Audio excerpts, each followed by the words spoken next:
Today's video is about how you don't need to go out and buy one of those crazy expensive van setups. You can actually convert the car that you have today with a small amount of expense into a road trip ready machine. These are some of the tips and tricks that we learned from 4 months of being on the road.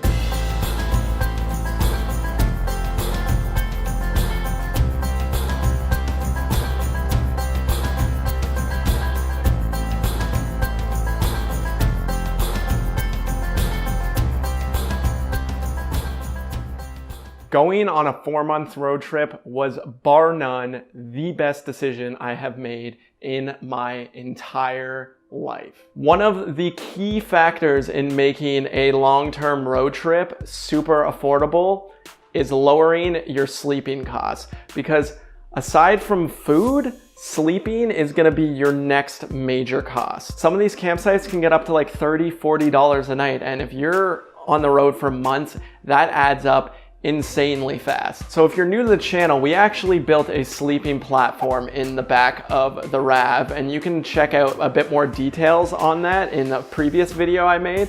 But the basic gist of it is that it's a platform that's raised up from the base of the car, and it folds out so that we can have a comfortable sleep, because I'm like 6 feet tall. I can't like curl up in the back of a car and sleep like that for 4 months. It's not gonna work out. So it's just wood with hinges that folds out, and I have to admit, this was a lifesaver. Being able to sleep in your car every night means you're not only sleeping free, but the accessibility of free places to sleep just skyrockets. I'm gonna make a video on this in the future about how we found free campsites, but when you're sleeping in your car versus sleeping in a tent, or even paying for car camping at these campsites, you can sleep in Walmart parking lots, you can sleep in truck rest stops, you can boondock in forests and on crown land. It just blows your opportunities for sleeping out of the water compared to some of the other options. One of the major things we noticed when we first tested out the sleeping platform, though, was that we needed a bit more privacy. You're gonna be sleeping in your car,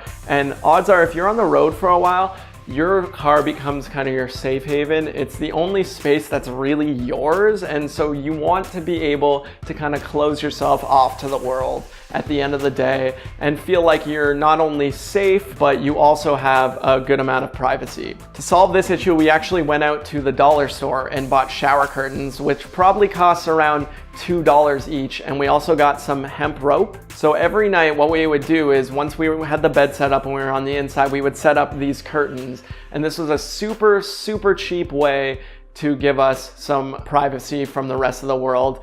I remember at one point, I don't know if you guys have seen the website, the people of Walmart, where people are just wearing ridiculous things. I feel like I have a better understanding of those people now, at least if they were road tripping. I remember waking up one morning and my hair was like everywhere. I just looked like Chewbacca, and I was in like my boxers with no shirt on, standing in the middle of this Walmart parking lot.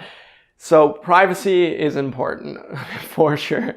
Another thing is, if you are traveling in the summer, cars get really hot on the inside, so you're gonna need some kind of ventilation of some sort. At the beginning of the trip, we decided to just crack the windows until we got to our first destination, which was Killarney. And if you're from Ontario, you know that Killarney is the worst place for mosquitoes and black flies. So we would crack the windows at night, and there would be flies and mosquitoes getting into the car, just these little buzzing demons, and they just chewed us up. Elena at one point had like bites all on her face, like swollen lymph nodes, some kind of like black fly fever. It was not a good time. So as soon as we got to the next town, we went out and bought these bug screens and this weatherproof Velcro, and that allowed us to attach screens on the inside of the windows. So that way, if it was ever hot in the car at night, we could crack the windows and we could have the peace of mind knowing that bugs weren't getting in and eating us alive at night. So that was another key tip that was super important and just made sleeping in the car that much more enjoyable. I highly recommend it. Third tip, fourth tip, I don't know what tip I'm on now, but if you have gone on a road trip before for more than a weekend, you know that it is a tiny space, and with tiny spaces comes the problem of organization. It only takes like one morning of disorganization and your entire mobile home is just covered in all kinds of clothes, like utensils, toiletry stuff is everywhere. It just gets gnarly so fast. What we found super helpful on the road trip was having some kinds of bins or totes to store all of this stuff in, and we could kind of categorize or literally compartmentalize all our different stuff. We went out to Home Depot and bought these, I think they're like 70 something liter blue totes. They cost around $6 each. By the way, I'll link anything that's available on Amazon below if you guys are interested in buying it. But yeah, these things were probably like $5 each, and they were a lifesaver. So we had one bin for our foods. Let's be honest, it was mostly ramen. In the other bin, we had our cooking utensils for cooking more ramen. In the third bin, we had our clothes. And in the fourth bin, we had our toiletries. And these all fit nicely. I actually designed the sleeping platform around these bins, so that way we could slide them in and out depending on what we needed. This was amazing for food, because if you're getting hungry, and we both get hangry real quick, and fighting on the road is not a good thing. So we needed quick access to that food, whether it's just trail mix or something to tide us over, or whether we're cooking. Having the bin slide in and out was super handy and avoided a lot of those hangry situations. So all in all, with all these things put together, we not only had an amazing amount of space left over in the car to throw all of our stuff in, but we also had a very safe and comfortable place to sleep at the end of the day when you're tired coming back from hikes and you just want your privacy. You know, sometimes we would crawl in and we would just set up the curtains and we'd watch like Netflix on your phone, because when you're living on the road, you need those creature comforts to keep you happy and just raise the spirits from time to time. So when you throw all of these tips together, you get a sweet road tripping rig for what was probably around $200, maybe $250 at most.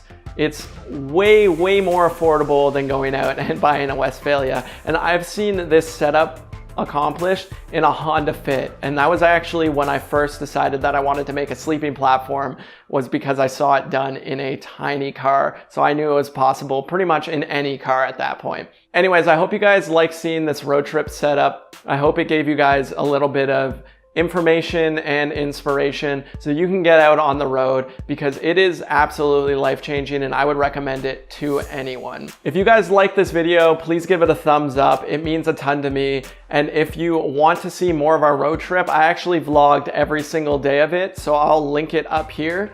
And I'm still ongoing with these. I think I have like a month left of editing to do for these vlogs, so there's still gonna be plenty of new content. So hit that subscribe button, follow along, and most of all, happy hiking, guys.